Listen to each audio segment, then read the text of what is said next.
Okay, so my name is Maggie Conroe, and I'm the program director with Serve Louisiana. And this morning, I have the pleasure of introducing Miss Jasmine Pogue. Jasmine is a mother of a first grader and the aunt of a 10th grader in EBR Parish School System, public schools. She's an advocate and leader on all things East Baton Rouge public school related.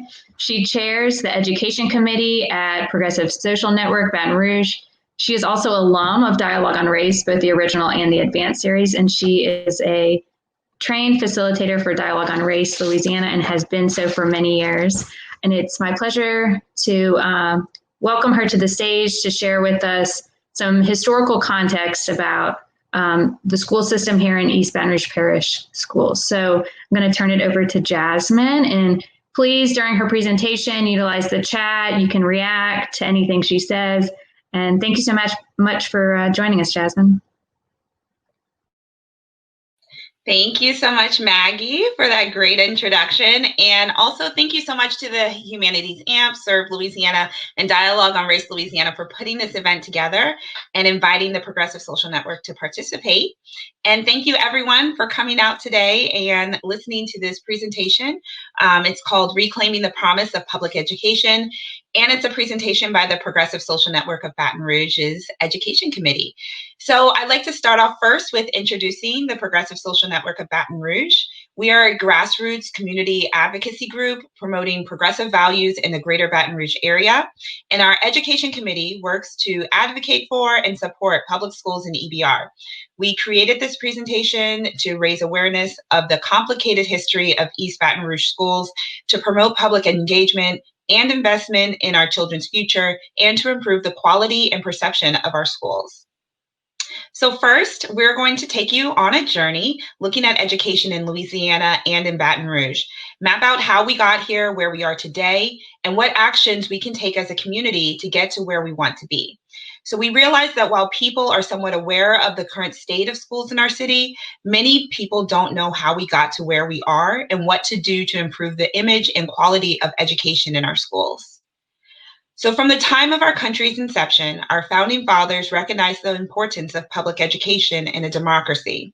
John Adams said, quote, "The people must take upon themselves the education of the people and must be willing to bear the expenses of it.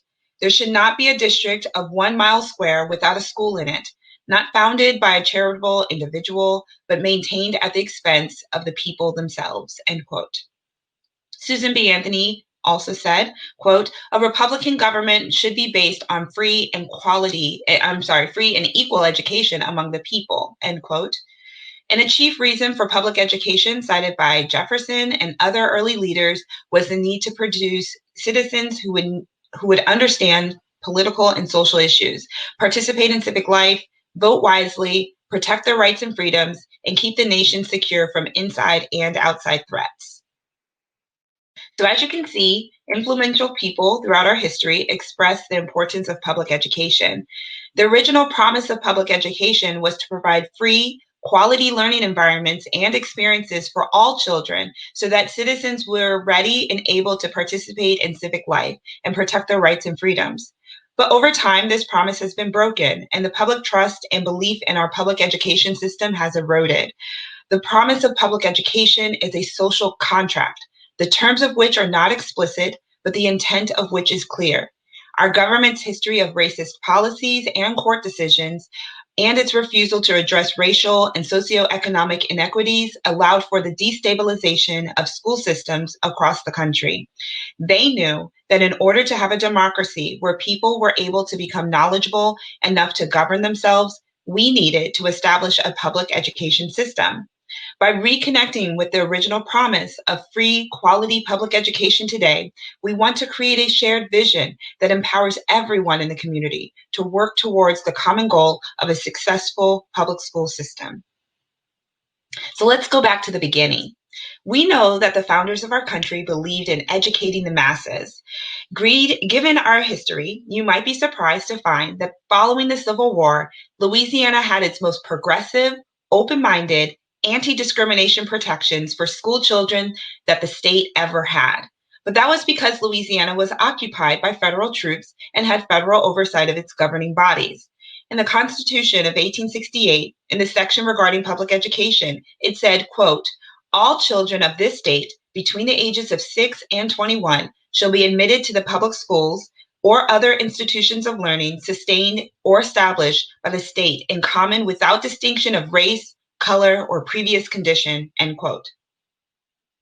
Several years later, with Jim Crow era in full swing and the infamous Plessy versus Ferguson ruling that upheld separate but equal, Louisiana again called a constitutional convention in 1898 to rewrite the document. The 1898 convention was convened with the express intent to, quote, "establish the supremacy of the white race," end quote. This is a direct quote from Thomas Semmes, the chairman of the Judiciary Committee at the time. Ultimately, the 1898 Constitution stated, quote, "There shall be free public schools for the white and colored races, separately established," end quote. This wording was in our state's constitution until the convention of 1974. The Civil Rights Movement marked the beginning of the end of the Jim Crow era. A national conversation around racial integration began. In the late 1950s, the Supreme Court ruled in Brown versus Board of Education that segregation is unconstitutional and ordered schools to desegregate with all deliberate speed. Right after that, Black families sued the EBR school board demanding desegregation. In response, Baton Rouge opened a new all-white school called Robert E. Lee, whose mascot was the Rebels.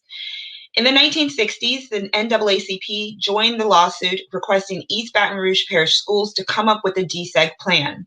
Baton Rouge decided to copy New Orleans' plan, which required Black students to apply for a transfer to all-white schools. They couldn't just enroll in all-white schools, they had to apply and be accepted. The year that Ruby Bridges attended school in New Orleans, 117 kids applied, but only 5 were accepted. By 1963, this had resulted in only 28 Black students attending all-white schools in Baton Rouge, and private schools began to increase in number at this time. At the Constitutional Convention of 1973, legislators finally struck the separatist language from the state's governing document.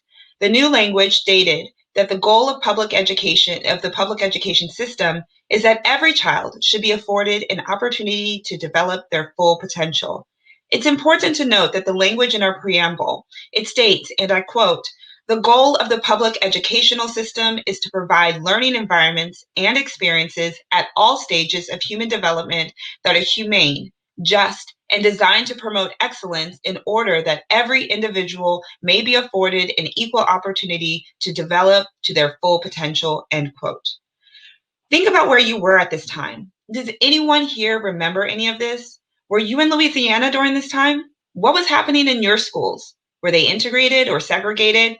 And for those of you who are in school now, or you have children in school, how does your experience relate to this? How is your experience today affected by what happened in the past? After the Constitutional Convention, EBR schools were declared desegregated, but the reality was that kids were still in segregated schools. In 1978, the appeals court reopened the case and a new judge was assigned.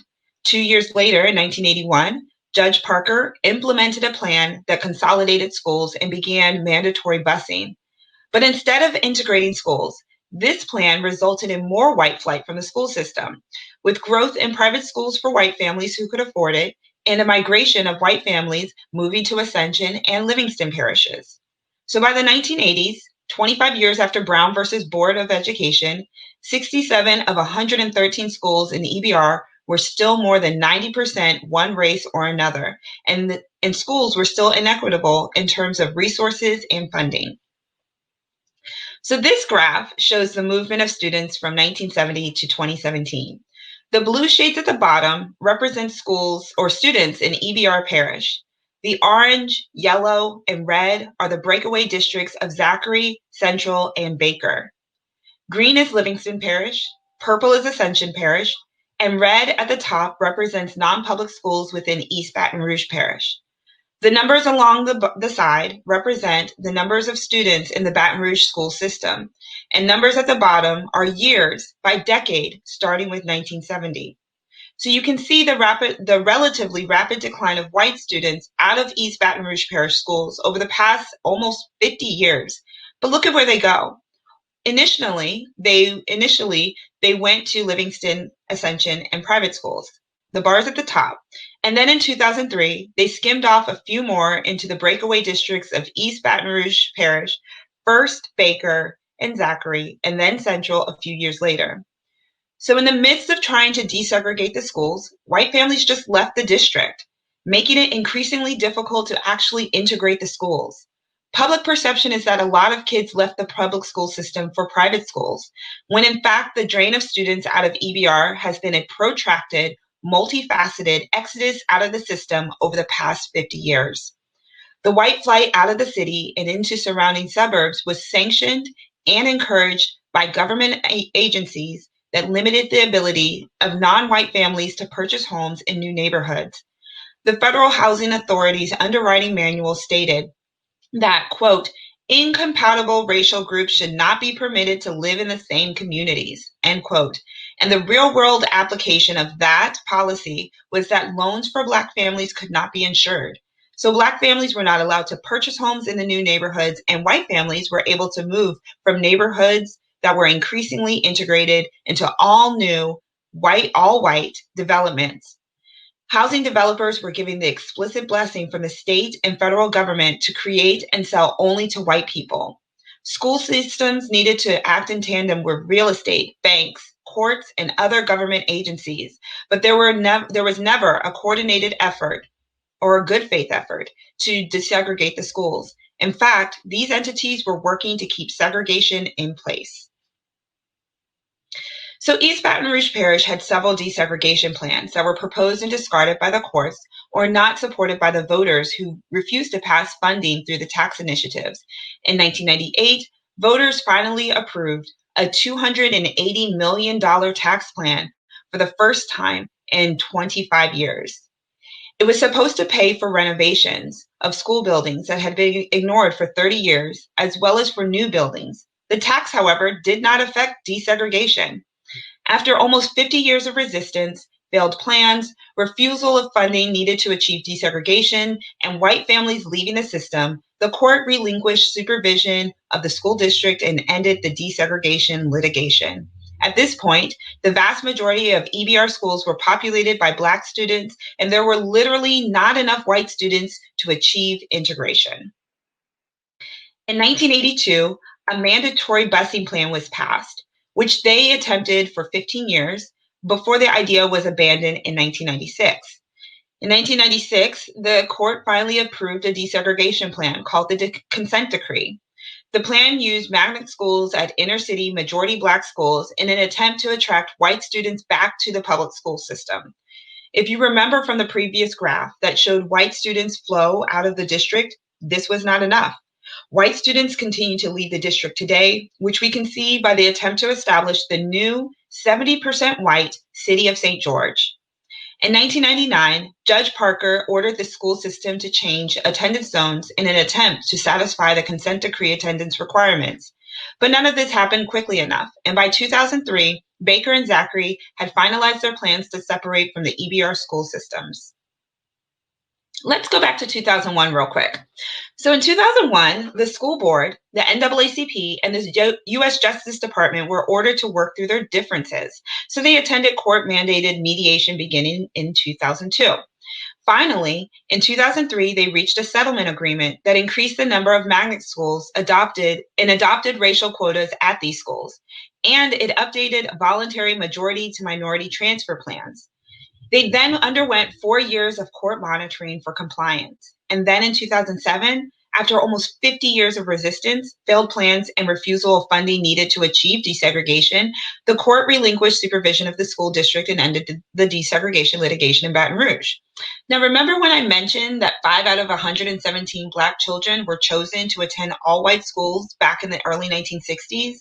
When we're talking about racial quotas at magnet schools or Black children being chosen to attend all-white schools decades ago, they were choosing Black children from middle-class families. So while these plans inadequately addressed race, they also disregarded poverty, which kept segregation largely in place. Charter schools are now the new magnet school, a tool to bring white children back to the district by highlighting school choice. However, time and time again, as we have seen in Baton Rouge and across the country, these measures do not work because they're centered around attracting white families to the school system while failing to address the issues that cause the inequities in the first place. Charter schools have shown that they are no better, or in some cases, even worse, at providing quality public education for Black children while providing a haven for white families who do not wish to be integrated. School choice is now the false flag for improving education opportunities in a school district. It is also a code word for the education reform movement that increases segregation without actually improving the quality of the education received by Black and Brown students. So today, are all children receiving the education to which they're entitled per Article 8 of the Louisiana Constitution? If you remember, it states, quote, "The goal of the public educational system is to provide learning environments and experiences at all stages of human development that are humane, just, and designed to promote excellence in order that every individual may be afforded an equal opportunity to develop to their full potential," end quote. Did we achieve unity and equity? So what did we learn? We learned that East Baton Rouge schools are a reflection of the resistance to racial integration over the past 6 decades. White flight to neighboring parishes, the increase in private schools after the 70s, the school tax deductions and vouchers supporting school choice have resulted in the resegregation of schools in EBR parish. Magnet schools are the exception to this rule, as EBR magnets generally reflect the racial population of the city. However, they do not reflect the socioeconomic makeup of our parish. So we have been looking at the history of what got us to this point. Now we're going to look at where we are today. Let's take a look at some of the data that sheds light on the perceptions that are held about our parish schools.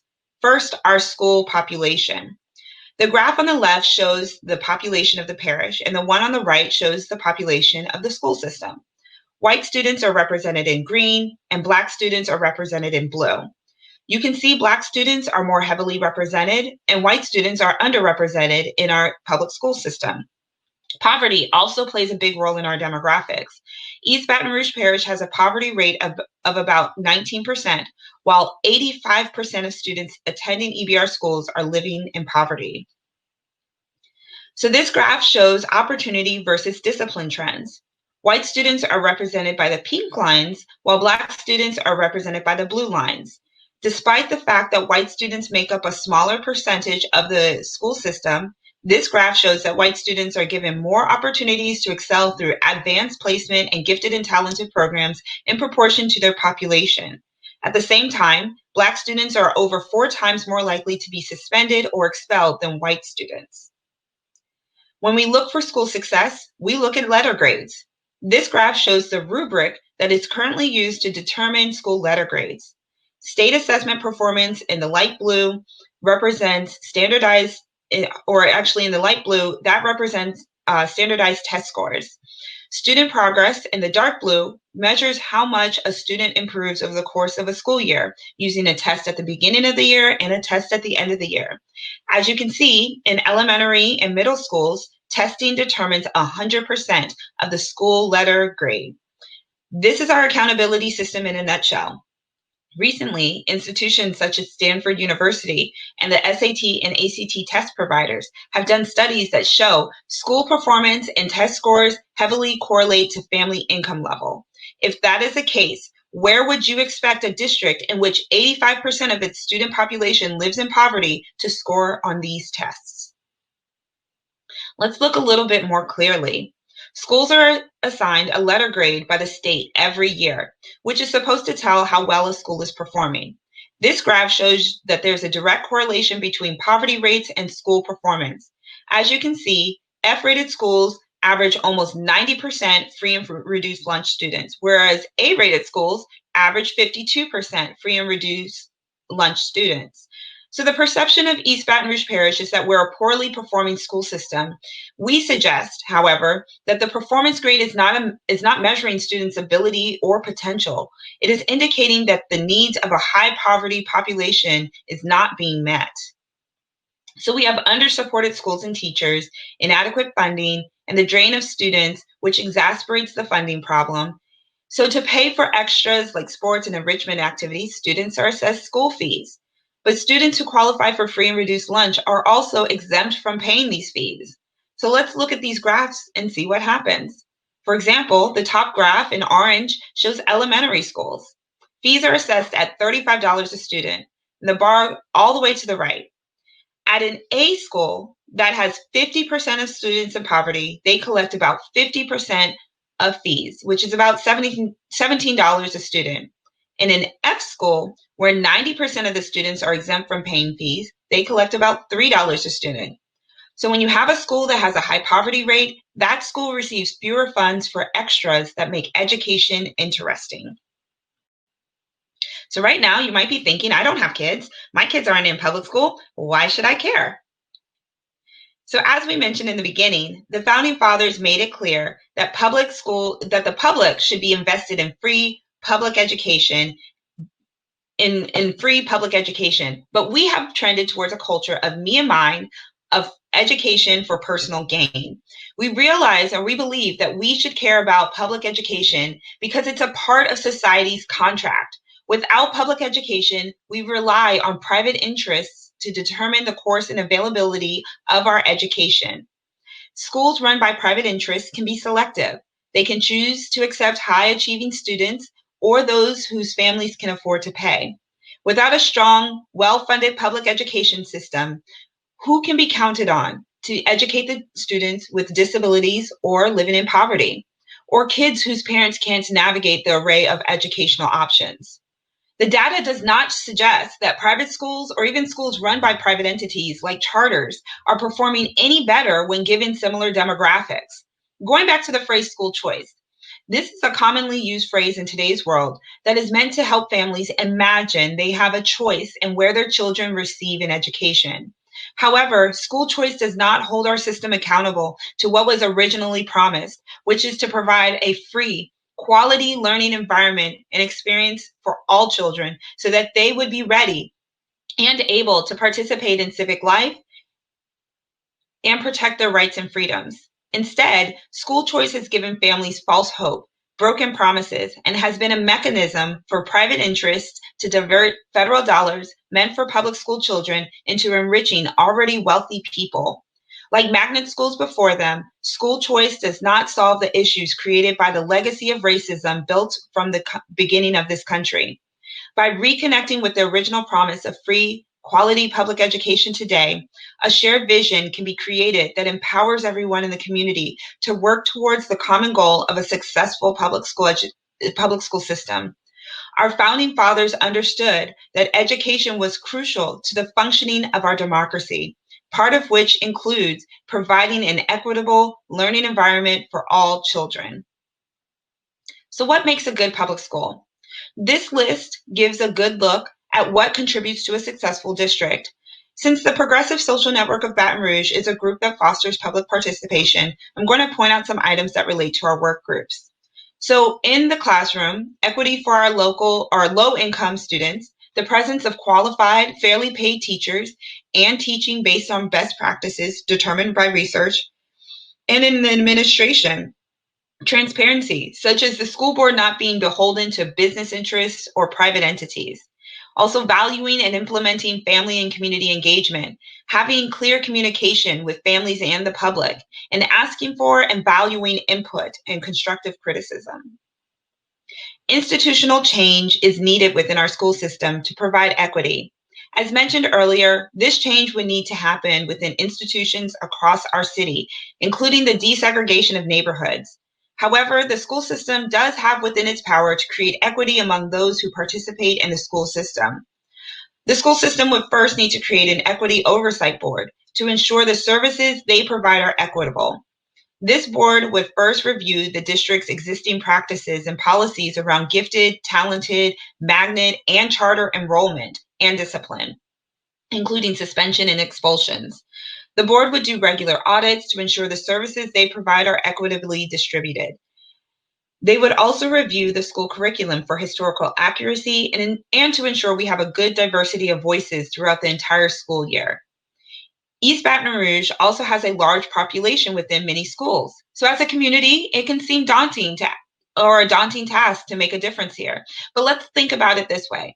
Livingston Parish, Zachary, and Central aren't particularly wealthy populations, but their schools do relatively well. What is the difference? Their communities do support their schools. So community buy-in and support is crucial to public school success, whether that's in the form of paying taxes to fund the schools, spending time volunteering at the schools, serving on the school board, or even attending school events like football games. During the 50s, the 60s, the 70s, the 80s, and the 90s, and today, white families have divested from public schools in EBR. Now it is time for the community to reinvest. Communities that take pride in their public education do what it takes to make them successful.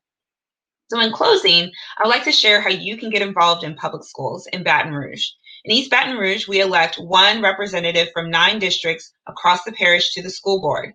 This board is the deciding factor for many things related to changes at the school, including approving funding and the expansion of charter schools. We encourage everyone to get involved. We encourage everyone to get civically involved by knowing who your school representative is and get familiar with contacting them. You can sign up as a general member of the PSN Education Committee and receive emails about actions we are taking to engage our school board members. So thank you so much for listening to our presentation. We appreciate if you would take the time to like and follow our Facebook page, the Progressive Social Network of Baton Rouge, and sign up to join us from our website, psnbr.org. Thank you. Amazing presentation. Everybody show some support in the chat, please, for Jasmine and for all the incredible work that Progressive Social Network does.